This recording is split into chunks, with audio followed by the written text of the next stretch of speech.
Eastern State Penitentiary was once the most famous and expensive prison in the world, but stands today in ruin, a haunting world of crumbling cell blocks and empty guard towers. The Eastern State Penitentiary is a former American prison in Philadelphia, Pennsylvania, and was originally constructed as a radical departure from other prisons of its time. Initially imagined by the Philadelphia Society for Alleviating the Miseries of Public Prisons, the first prison reform group in the world, it pioneered a system of solitary confinement. The separate system was meant to reform rather than intimidate its inmates. During its operational years as a prison, the penitentiary was home to several infamous inmates.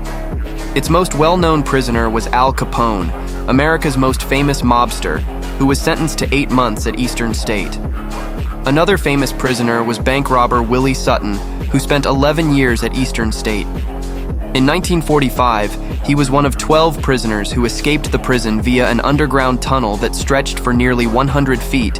He and his fellow escapees were recaptured within hours. In 1913, the Pennsylvania system of solitary confinement was formally scrapped. By the 1970s, and with thousands more prisoners than the penitentiary had ever been constructed to handle, Eastern State closed its doors, and today, after 50 years, it's one of Philadelphia's most visited museums and a U.S. National Historic Landmark.